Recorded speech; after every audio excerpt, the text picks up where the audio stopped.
Hi friends, ഇന്ന് ഞാൻ ചെമ്മീൻ ബിരിയാണിയാണ് ഉണ്ടാക്കാൻ പോകുന്നത്. ഇപ്പോൾ ഒരു 3-4 അരി വെച്ചിട്ടാണ് ഉണ്ടാക്കുന്നത്. അപ്പോൾ അതിലേക്ക് ആവശ്യമായിട്ടുള്ള വെള്ളം ഒന്ന് തിളക്കാൻ വെച്ചിട്ടുണ്ടായിരുന്നു. വെള്ളം ഒന്ന് തിളച്ച് വന്നതിലേക്ക് കഴുകി വെച്ച അരിയും ഉപ്പും കൂടി ഇട്ട് കൊടുത്തിട്ടുണ്ട്. ഗ്രാമ്പൂ, ഏലക്ക, പട്ട കൂടി ഇട്ട് കൊടുത്തിട്ടുണ്ട്. നന്നായി തന്നെ ഒന്ന് തിളച്ച് വന്നതിലേക്ക് 1 സ്പൂൺ സാദാ ഓയിലും കൂടിയും ചേർത്ത് കൊടുത്തിട്ടുണ്ട്. അപ്പോൾ നമ്മുടെ അരി 3/4 ഭാഗം വേവിലാട്ടോ ഞാൻ ഊറ്റിയെടുക്കുന്നത്. അപ്പോൾ ഇതൊന്ന് വെന്ത് വന്നിട്ടുണ്ട്. 3/4 ഭാഗം വേവായിട്ടുണ്ട് കേട്ടോ. അപ്പോൾ ഞാനിതൊക്കെ ഒന്ന് ഊറ്റിയെടുത്തിട്ടുണ്ട്. അപ്പോൾ ഇനി ഇതിലേക്ക് ആവശ്യമായിട്ടുള്ള ഉള്ളി കട്ട് ചെയ്ത് വെച്ചിട്ടുണ്ട്. കറിവേപ്പില, ഇഞ്ചി, വെളുത്തുള്ളി ചപ്പും കൂടി അരിഞ്ഞ് വെച്ചിട്ടുണ്ട്. അപ്പോൾ ഞാനൊന്ന് പാനൊന്ന് ചൂടാകാൻ വെച്ചിട്ടുണ്ട്. ഇതിലേക്ക് ഞാൻ സൺഫ്ലവർ ഓയിൽ ഒഴിച്ച് കൊടുത്തിട്ടുണ്ട്.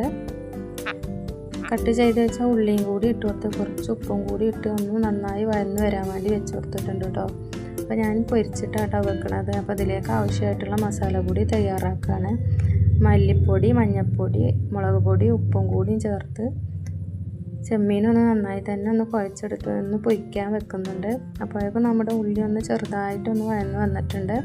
ഇതിലേക്ക് ഞാൻ കറിവേപ്പില കൂടി ഇട്ട് കൊടുത്ത് ചെമ്മീൻ്റെ മുകളിൽ ഇങ്ങനെ ഇട്ട് കൊടുക്കുന്നുണ്ട് കേട്ടോ. അപ്പോൾ ഇതിങ്ങനെ റോസ്റ്റ് ചെയ്തെടുത്താൽ നല്ല ടേസ്റ്റാണ്. അപ്പോൾ നമ്മുടെ ഉള്ളി ഒന്ന് വഴന്ന് വന്നിട്ടുണ്ട്. ഇതിലേക്ക് ഞാൻ കട്ട് ചെയ്ത് വെച്ച തക്കാളിയും കൂടി ഇട്ട് കൊടുക്കുന്നുണ്ട്. അരിഞ്ഞു വെച്ച മല്ലിച്ചപ്പും പുതിനയും കൂടി ഇട്ട് കൊടുത്തിട്ടുണ്ട്. ചതച്ച് വെച്ച വെളുത്തുള്ളി, ഇഞ്ചി പേസ്റ്റും കൂടി ഇട്ട് കൊടുത്തിട്ടുണ്ട്. 1 സ്പൂൺ പച്ചമുളക് ചതച്ചും കൂടി ഇട്ട് കൊടുത്തിട്ടുണ്ട്. മഞ്ഞൾപ്പൊടി, ഗരം മസാല കൂടി ഇട്ട് കൊടുത്തൊന്ന് നന്നായി തന്നെ ഒന്ന് ഇളക്കിയെടുത്തൊന്ന് വേവിച്ചെടുക്കുന്നുണ്ട്. ഈ റെസിപ്പി നിങ്ങൾക്ക് ഇഷ്ടപ്പെട്ടിട്ടുണ്ടെങ്കിൽ ഒന്ന് ഷെയർ ചെയ്യുന്നുണ്ടോ, സബ്സ്ക്രൈബ് ചെയ്യുന്നുണ്ടോ. അപ്പോൾ നമ്മുടെ ഉള്ളി ഒന്ന് വഴന്ന് വന്നതിലേക്ക് ഞാൻ ബീൻസും കൂടി ഇട്ട് കൊടുക്കുന്നുണ്ട്. കുറച്ച് സുർക്ക കൂടി ഒഴിച്ച് കൊടുക്കുന്നുണ്ട് കേട്ടോ. ബീൻസ് ഇങ്ങനെ ഇട്ട് കഴിഞ്ഞാൽ നല്ല ടേസ്റ്റാണ്. അപ്പോൾ നമ്മുടെ ചെമ്മീൻ ഒരു ഭാഗം റെഡി ആയിട്ടുണ്ട്. അപ്പോൾ ചെമ്മീൻ നന്നായി തന്നെ വെന്ത് കിട്ടിയിട്ടുണ്ട്. അപ്പോൾ ഞാൻ ഈ മസാലയിലേക്ക് കുറച്ച് ചെമ്മീനും കൂടി ഇട്ട് കൊടുക്കുന്നുണ്ട്. എന്നിട്ട് നന്നായി തന്നെ ഒന്ന് ഇളക്കിയെടുത്ത് വേവിച്ച് വെച്ച ചോറും കൂടി ഇട്ട് കൊടുത്ത് മുകളിലായിട്ട് കുറച്ച് ഇട്ട് കൊടുക്കുന്നുണ്ട്.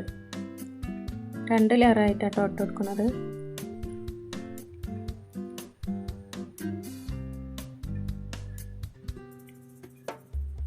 അപ്പോൾ ഞാൻ പൊരിച്ച് വെച്ച ചെമ്മീനും കൂടി ഇതിലേക്ക് ഇട്ട് കൊടുക്കുന്നുണ്ട്. കുറച്ചധികം തന്നെ ഇട്ട് കൊടുക്കുന്നുണ്ട് കേട്ടോ.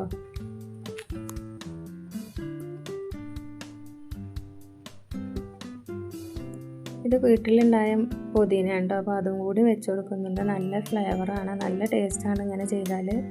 അപ്പോൾ ബാക്കിയുള്ള ചോറും കൂടി ഇതിൻ്റെ മുകളിലായിട്ട് ഇട്ട് കൊടുത്ത് ബാക്കിയുള്ള ചെമ്മീനും കൂടി അതിൻ്റെ മുകളിലായിട്ട് ഇട്ട് കൊടുത്തിട്ട് കുറച്ച് ആർക്കേജിയും കൂടി ഒഴിച്ച് കൊടുത്തിട്ട് ഒന്ന് മൂടി വെച്ച് 2 മിനിറ്റ് നേരം ദമ്മിലിട്ട് കൊടുക്കുന്നുണ്ട്. അങ്ങനെ നമ്മുടെ ചെമ്മീൻ ബിരിയാണി നല്ല മണമുണ്ട് കേട്ടോ. റെഡി ആയിട്ടുണ്ട്. നന്നായി തന്നെ കിട്ടിയിട്ടുണ്ട്. ചെമ്മീനോട് എന്തുണ്ടാക്കിയാലും ടേസ്റ്റാണല്ലോ. അപ്പോൾ നിങ്ങൾക്ക് ഇഷ്ടപ്പെട്ടിട്ടുണ്ടെങ്കിൽ നിങ്ങളൊന്ന് തയ്യാറാക്കി നോക്കൊണ്ടു. Okay, thank you.